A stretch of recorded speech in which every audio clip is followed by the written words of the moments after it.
And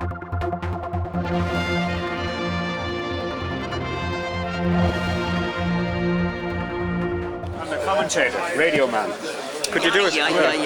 Well, Luigi Taveri, my personal favourite TT rider. The crowds love you still. Why do you think that is? Sorry? Why do you think everybody loves Luigi Taveri? I don't know. Everybody loves me, but I feel the people likes me. So this is for me very nice.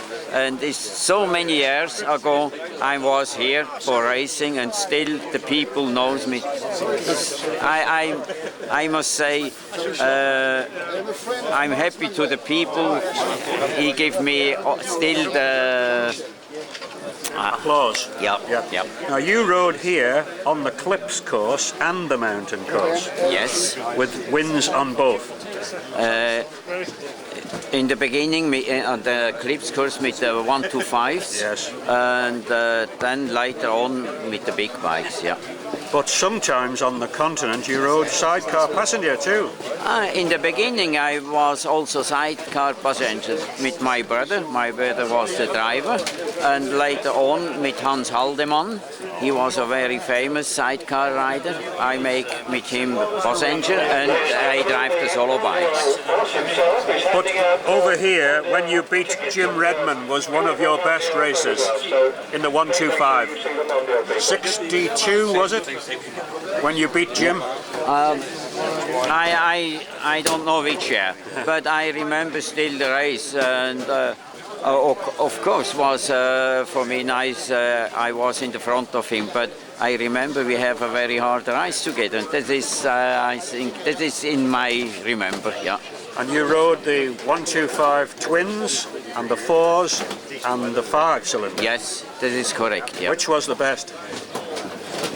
The most attractive bike was, of course, the 5-cylinder in 1966. So this was a very, very special bike.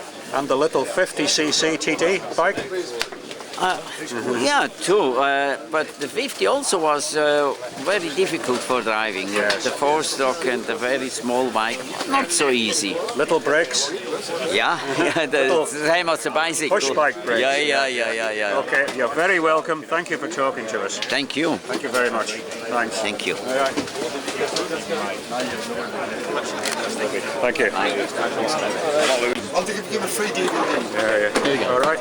Well, Tommy Roberts, a pleasure to see you back in the Isle of Man as well. And the years roll by, but the people that have turned out to here now, as I just said to Luigi Taveri, your former Honda teammate, they seem to love the old riders and the old bikes with a fervour. Of course they do, and this is one of the reasons we said that Luke keeps us going, Luke and people like him. And of course, Jeff, you and I have known each other for a long, long time. And the people today actually are as keen as they were then. But what I am finding today is they're coming up and saying, thank you for all the fun you gave us 40 years ago. And to me, it's wonderful to see that. It really is. It's lovely. They didn't have the guts to do it in those days. Now, you rode the small bikes, the Hondas, as small as the 50, but also went up to the big Hondas. Yep. And which do you sort of remember with the most fondness? Funny enough, I know it sounds strange, but I'll never ever forget my first ride on the 125 Twin. It was something very, very special. When you've been riding Bull Tacos and Jameses and Francis Barnett's and NSU, to get on a 125 Twin was really something very special. But then when I got on the Exotica, like the 4-cylinder 125s, the 254s, it's beautiful. And we've still got a very close association with Honda. But ironically, of course, you've got a win on a Yamaha. That's true, yes, it's very true, but it's not a bad thing. It keeps your name in with both companies. And in fact, you sort of switched between the companies. There was no resentment between them, was there? None it was whatsoever. Just a case of which rider was the best for the particular class. That's right, and I think also you had to fit in with the companies because you had to do their wishes. While they were employing you, they were the bosses. But the early Yamahas, the air-cooled ones, were a bit dodgy, weren't they? I'll never forget mine seizing on the way to Ballacrane one morning, and it seized at about 120 mile an hour, and it seized very, very quickly. And I was so frightened I walked all the way back to the start from Ballacrane, Just to calm down. Just to calm down. Yeah.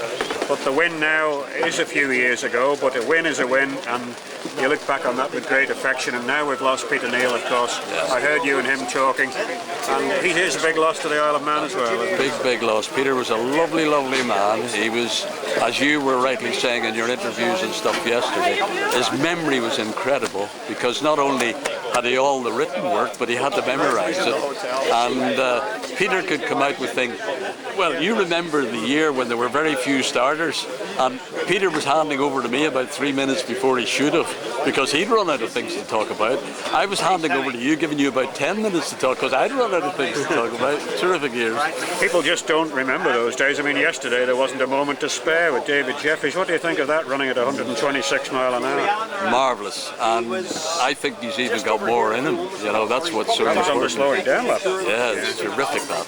Well, we Fabulous. remember your rides on Honda, Suzuki, Yamaha and Sealeys and the whole lot with affection, and thanks for talking to us. Thank you for your friendship over the years, Jeff. Thank you, Tommy.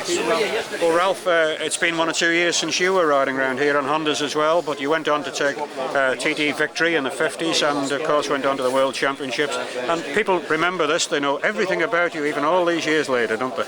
Oh yes, people around here have got very, very long memories, I think, you know, because I haven't actually competed in the TT since 1967, which is a long time ago, 35 years. I'm finding that the people seem to know more about the riders in some cases than the riders know themselves. Indeed, yes. People have been coming to me and say, "Oh, I remember when you done this, and you done that, and you done the other thing."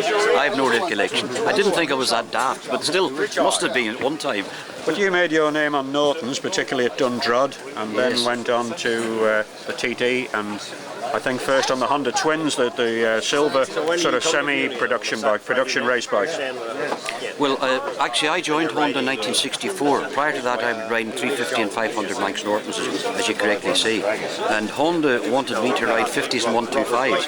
And it took a lot of adapting for me actually to get used to riding, particularly the 50, which was very, very difficult to ride. Matter of fact, I broke quite a few inches before I managed to master it. And the first race I actually finished in the 50 was here at the TT in 1964, when I finished second to Hugh Anderson. Prior to that, I broke every engine that I got my hands on. So I learned how to ride the thing around the Isle of Man TT, you could say.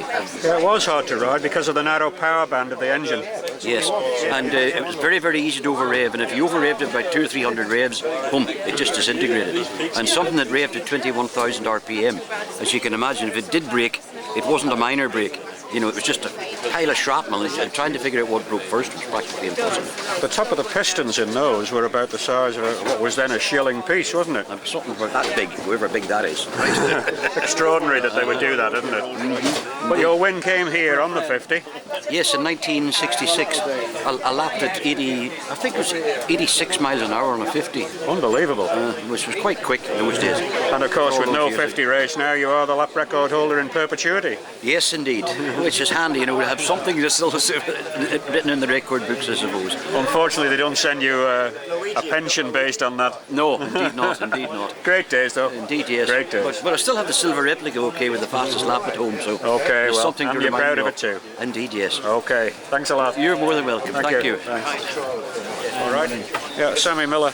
Well, Sammy Miller, everybody thinks that you're most famous for trials, and but when you get to the Isle of Man here, trials is more or less forgotten, and it's Sammy Miller riding Mondial CZ in the TT. And the NSU, of course. You know? Okay, yeah. Well, when you're born in Belfast, everybody goes road racing. Yeah. Everybody's got to do the TT, and I remember vividly coming over on a trials BSA to learn the then Eclipse circuit, and I spent a fortnight on the island on my own in digs in Douglas, and learned the circuit, walked the circuit, and of course the first lap in practice I was very quick, and all of a sudden the warning bells went up, and it helped me get a Works NSU right.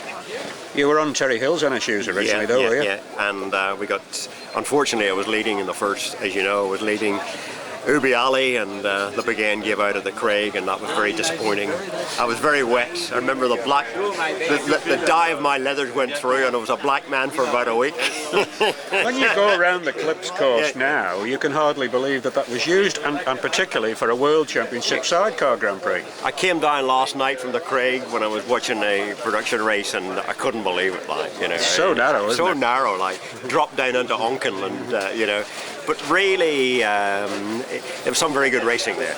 Very good racing. The Mondial and the CZ were very different bikes, weren't they? Yes, the Mondial was double overhead. Well, both were double overhead cam, fully faired, of course, which were highly exciting in the wind. You know, we got blown all over the road. I remember coming into Onken, and you know, you were sort of using all the road on a straight road. But with the full streamlining on as well, it limited the brakes, didn't it? Not really. We had plenty of air scoops on, but it gave quite a lot of, you were good for another 20 miles an hour, 25 miles an hour, top maximum speed, with full fairing, and of course the rear tail section too. Yeah, it was. And they banned those in '57. They were too dangerous because people were getting swept off the road, going down the straight. So you went down into the CZ, and that was a dolphin fairing, I think, wasn't it? Yeah, with a leading link fork, and we've got one in the museum now, which is quite interesting. Bring back happy memories. We've got a little section for Jawas and CZs, and I had a very, very good relationship with the CZ factory. Okay, well, you never quite won a TT. You were within a quarter of a mile of it, but clipped the pavement then out of 5, not like a trials man. No, big 5 there, big 5, and pushed it into 4th or something, but that was a big disappointing. What actually happened then, do you think? Did you just slip away on a patch of tar, or what? I reckoned I couldn't get it, when I came off, I couldn't get it back into gear again, and I think I went into neutral, and just as I approached Governors, and I was just too quick, you know. Well, it's a great record to look back at, those shots of you pushing it in there. It shows the endeavour you made. And then you went on to the trials then, and the Bull Taco was forever associated with your name? Yeah, well, and I managed to win 10 Manx 2-day trials on the trot, which wasn't too bad for a young'un, you know. And very happy memories of the island, and always great enthusiasm and great people and great biking. And I really envy you living over here, because now there's so many events on, and no travelling, no traffic queues, and every weekend you can get a ride somewhere, whether it's trials, sand racing, scrambles, or motocross, road racing. Wonderful. Oh well, maybe we'll welcome you to our shows permanently before too long. Thanks very much. All the best, Jim. Thank you. Cheers.